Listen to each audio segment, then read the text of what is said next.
very warm welcome to the Brexit Briefing with me, Marcus Stead, exclusive to Talk Podcasts. Coming up in this edition, our mission is simple: to cut through the jargon, to tell you what's in Theresa May's Brexit agreement, why it won't get through Parliament, and what's likely to happen next.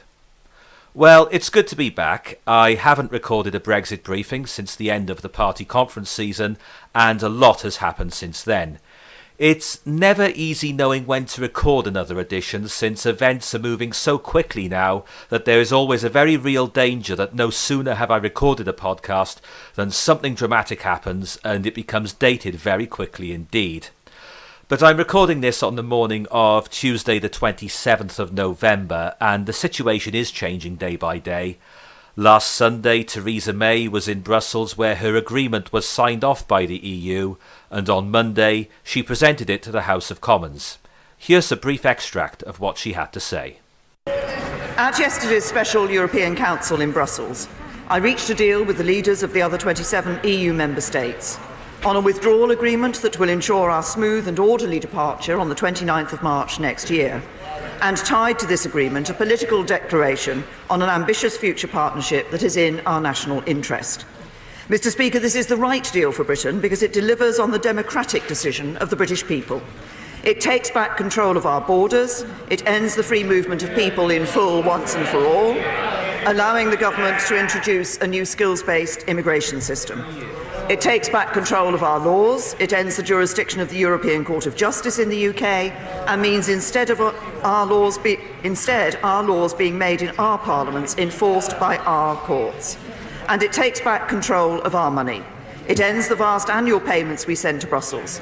So instead we can spend taxpayers' money on our own priorities, including the £394 million a week of extra investment into our long-term plan for the National Health Service. By creating a new free trade area with no tariffs, fees, charges, quantitative restrictions or rules of origin checks, this deal protects jobs, including those that rely on integrated supply chains.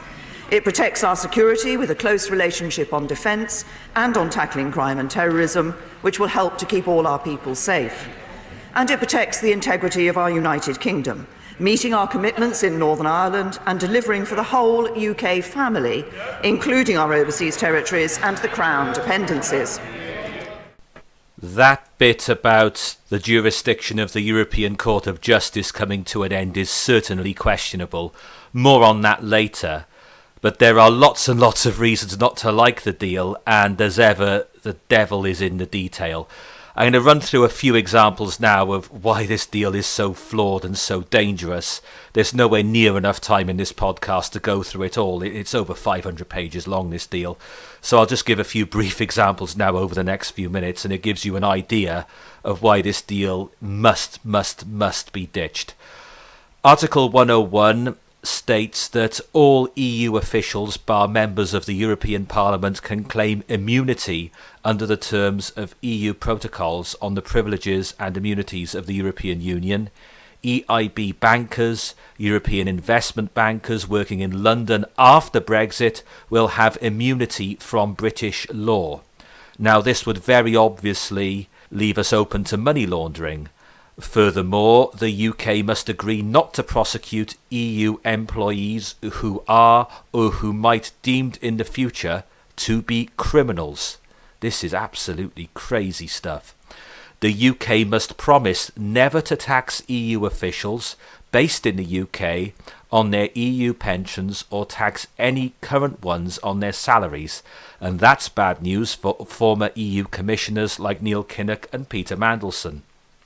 Article 104 states the EU and its employees are immune to UK tax laws. Ladies, there's the tampon tax clause. We obey EU laws on VAT with no chance of losing the tampon tax even if we agree a better deal in December 2020, because we hereby agree to obey other EU VAT rules for 5 years after the transition period.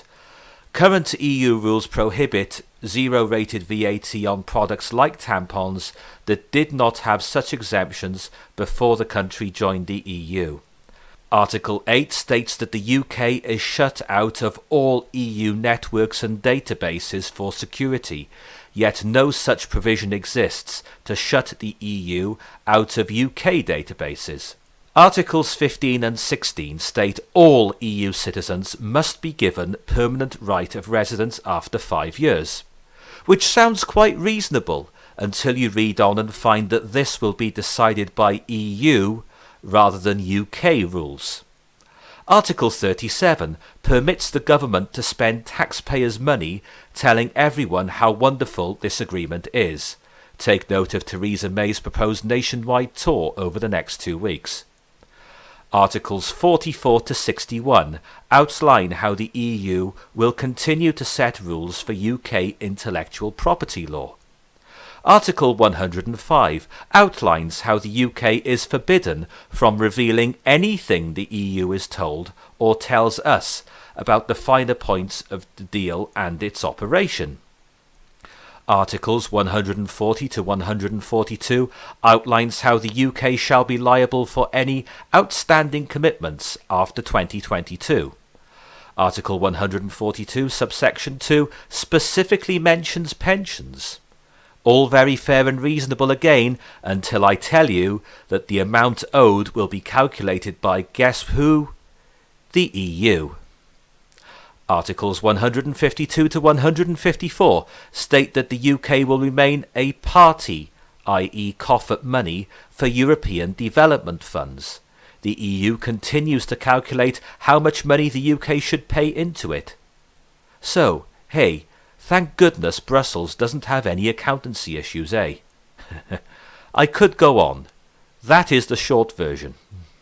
On the subject of a post-Brexit trade deal with the USA, remember Barack Obama's back of the queue threat to the British people a few weeks before the referendum in 2016? Well, it was an incredibly foolish thing for him to say because he was going to be out of the White House by early 2017, regardless of which way the referendum went. He did it to help out David Cameron, but it backfired spectacularly. He wasn't quite seen as the cool dude president of 8 years earlier by that stage, and besides, the British people do not take kindly to being threatened. If anything, Obama's words may have tipped the referendum in favour of leave. Now, I'm not President Trump's biggest fan, and I would not have voted for him, but at least we now have a president in the White House who actually likes and respects this country. And President Trump made it clear very early on that he was more than willing to do a trade deal with the UK. But President Trump has made it clear that he's no fan of the agreement and says that it places a trade deal in jeopardy. Sounds like a great deal for the EU, and I think we have to do this. I think we have to take a look at seriously whether or not the UK is allowed to trade, because, right now, if you look at the deal, they may not be able to trade with us, and that wouldn't be a good thing. I don't think they meant that. I don't think that the Prime Minister meant that, and hopefully she'll be able to do something about that. But right now, as the deal stands, they may not be able to trade with the U.S., and I don't think they want that at all. That would be a very big negative for the deal. But speaking at the Royal Welsh Winter Fair on Tuesday, Theresa May seemed to suggest it would be possible to strike trade deals with the wider world under her proposed deal. What the political declaration makes clear is we will have an independent trade policy. We will be able to strike trade deals around the rest of the world. We're talking, we have a working group that is working with the United States, looking at exactly this issue, but also we're talking with others around the rest of the world about the possibility of trade deals there as well. So, for example, with a number of countries that I met at the summit with Asian countries in Brussels a few weeks ago, talking about a real enthusiasm for trade deals with the UK. We will have that ability outside the European Union to make those decisions on trade deals for ourselves. It will no longer be a decision being taken by Brussels. We will have control of that, and we will strike trade deals that will enhance our prosperity, enhance our economy, and bring jobs to the UK. Notice the way the Prime Minister did not dismiss what President Trump had said outright. It seems that she knows she would require the cooperation, or dare I say it, the permission of the EU to go ahead with such deals long after we have left the Union. The articles and the clauses in the document do seem to back that up. One of the main criticisms I have of mainstream media political reporters, especially those on TV, is that they very often come across as being more interested in gossip than in explaining issues. And with that in mind, we hear a lot about the Northern Ireland Backstop. But I can't think of many occasions where a political reporter on TV has made a real effort to explain what the backstop is and why it is so controversial. Here goes. As things stand, goods and services are traded between Northern Ireland and the Republic of Ireland with very few restrictions. Yes, they have separate currencies. Northern Ireland uses the pound, the Republic of Ireland uses the euro. Yes, they have separate rates of VAT and different tax arrangements, but there are no border checks. The UK and the Republic of Ireland are currently part of the EU Single Market and Customs Union, so products do not need to be inspected for customs and standards. But after Brexit, all that could change. Northern Ireland and the Republic of Ireland could be in different customs and regulatory regimes. But does this mean border checks are necessary? I don't think so. More on that in a moment. But few want a hard border.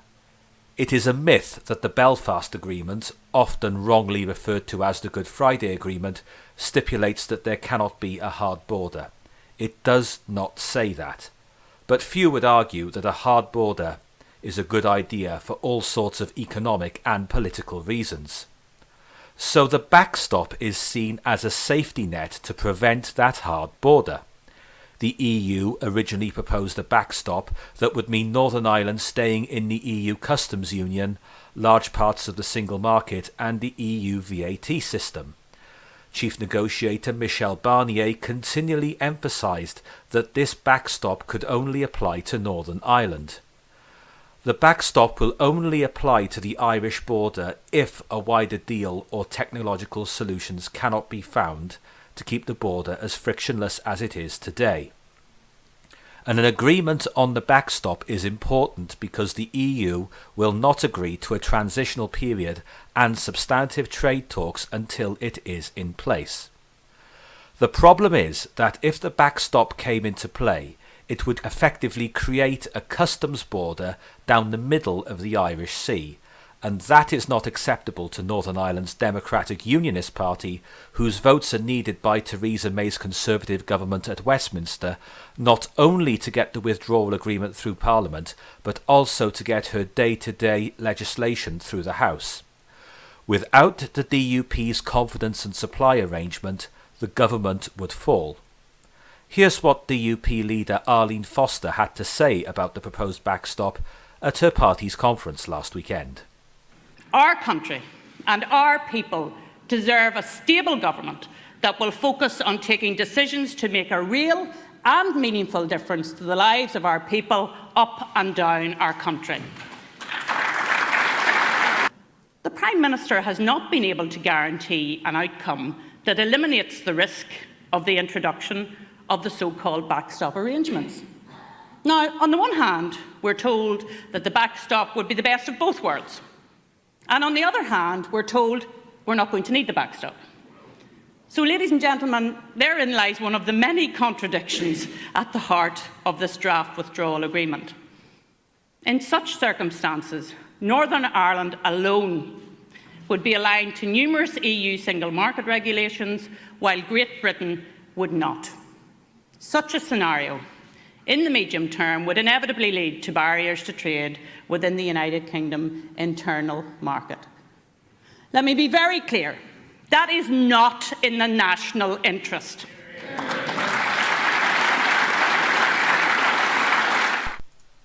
A few observations.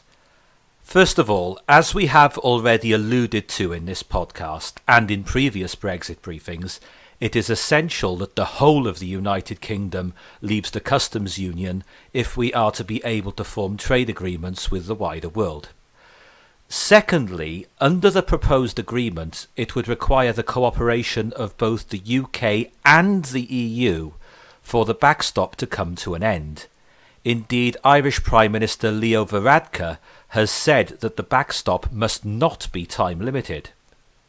So in other words, the EU would have the power to keep Northern Ireland in the customs union and thereby prevent trade deals being formed with the wider world indefinitely. Or, if Great Britain was outside the customs union, but Northern Ireland was inside the customs union, Northern Ireland would be missing out on many of the key benefits of Brexit. There is no way the DUP could even contemplate voting for it. And thirdly, are we seriously being asked to believe that in 2018 a website or an app could not be created so that haulage firms could declare what's in their vehicles remotely?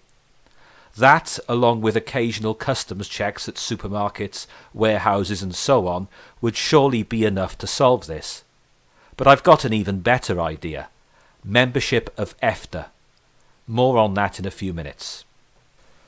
But it's clear that the agreement Theresa May did in Brussels last Sunday will not get through the House of Commons. As we know, the Conservatives are the largest party but do not have an overall majority, and therefore rely on the DUP's 10 MPs to get their day-to-day legislation through the House. But there's no way the DUP will vote for the deal for the reasons I've just said. In addition, it seems likely there are at least 80 Conservative MPs who will not vote for it. Labour leader Jeremy Corbyn has severely criticised the deal, and although there is a lack of internal discipline in the Labour Party, it doesn't appear as though many MPs will endorse the deal either. So whichever way you look at it, the maths do not stack up for Theresa May. She's now going on a 2-week tour of the country to try and sell the deal, and there may even be a TV debate with Jeremy Corbyn, though don't bet on it would be my advice. But I just can't see a way that she can even come close to getting this through the House of Commons when the vote comes on the 11th of December. It won't just be a defeat, it'll be a defeat by a significant margin, quite possibly of well over 100. So where does that leave us? There's a case going on at the European Court of Justice this week that will determine whether Article 50 can be stopped. But I'm not placing too much emphasis on that because I can't see there being a parliamentary majority for it, even if the court rules it's possible. Nor do I see there being a second referendum. The Electoral Commission requires 6 months' notice for a referendum, and that in itself takes us well beyond the 29th of March 2019, the date when the UK is legally enshrined to be leaving the European Union. Before a referendum is called, legislation would have to get through the House of Commons to halt Article 50. Again, is that even possible? And that would be followed by legislation for the referendum. And that would have to deal with issues such as, what would the question be on the ballot paper? This in itself would be a time-consuming process. After that, if it could somehow get through the House, official campaigns would need to be appointed for both sides by the Electoral Commission. Then we'd have to have the campaign followed by the vote. That would take at least a year, realistically. And then once the vote was over, what if the result was still Leave? Or what if Leave won by an even wider margin than before? Or what if it was a narrow win for Remain this time? No, a second referendum is not going to happen. It would have all sorts of constitutional implications and would undermine the very role of Parliament itself. So, faced with the very real prospect of a no-deal Brexit, what is likely to happen? And I am not blasé about a no-deal Brexit. I've warned about it, in fact, in previous Brexit briefings. Go back and listen to them if you haven't heard them already. I take seriously the prospect of queues of lorries at Dover, with no customs arrangements in place. I take seriously no legislation to keep our aeroplanes in the skies. There would be wide-ranging implications for our horse racing and Formula One racing industries that have barely been discussed. In reality, no deal would mean lots of hastily arranged little side deals to keep life running relatively smoothly in this country. But there is a solution, a sensible way forward, and one that is rapidly gaining popularity, as I have been predicting in Brexit Briefing podcasts for many months, and that is membership of the European Free Trade Area, EFTA. If the UK chose to join EFTA, whose current members are Norway, Switzerland, Liechtenstein and Iceland, and remain in the European Economic Area, we would be able to leave the EU, agree our own trade deals with non-EU countries, since we would not be in the customs union, and we would stay in the single market, allowing free movement of goods, services and capital. Crucially, we would also be able to suspend free movement of people, since EFTA members are allowed to activate Article 112 of the EEA agreement, known as the emergency brake. This method has been used by Liechtenstein to suspend freedom of movement indefinitely and implement its own quota system. As a far larger country with much more clout, the UK would be able to do the same with ease. There are inevitably downsides to EFTA EEA membership, and we should be honest about those. We would still have to pay some money in every year, though nowhere near as much as at present. We'd also have to accept the EU's regulations when we traded with them, but then again, we also have to accept the rules of the USA, China, India, or any other country we choose to trade with, which is reasonable. But on the crucial matters, parliamentary sovereignty, the supremacy of British courts, immigration controls, the ability to form trade deals with the wider world, then the ability to form a genuinely independent foreign policy, we would be winners on all counts. We would no longer be in a situation where EU law overrides British law. The highest courts in the land would sit in this country. Our elected representatives in Parliament would have the power to set criteria to limit immigration levels. Our armed forces personnel would never ever have to swear an oath of allegiance to the EU flag. It does seem to be coming. Some of us were warning about that before the referendum. And we would be free from the protectionist EU regulations that currently prevent us from forming trade deals with the wider world, such as Brazil, India and Singapore, places with growing economies and populations where people actually live. As members of EFTA, the Northern Ireland border would operate in much the same way as the Norway-Sweden border, where you have Norway, a non-EU member, in EFTA, inside the single market but outside the customs union, and Sweden, a full EU member, but they enjoy a frictionless border thanks to goodwill and cooperation on all sides. If Norway and Sweden can do it, the United Kingdom and the Republic of Ireland can do it. Stephen Kinnock on the Labour side and Nick Bowles for the Conservatives have been vocal supporters of the EFTA plan. I think that faced with a stark reality of a no-deal Brexit, a private members' bill for EFTA EEA membership stands a good chance of getting through the House. It is a good, fair solution all round. Not perfect, but much more appealing than any available alternative. But time is running out, and, in reality, it would be better for Mrs May to ditch her doomed agreement right now, so we can put the next 2 weeks to better use. And that brings us to the end of another Brexit briefing. You're welcome to send me your thoughts. You can drop me an email at marcusstead@hotmail.co.uk or tweet me. I'm at Marcus Stead. Thank you for listening. See you again soon.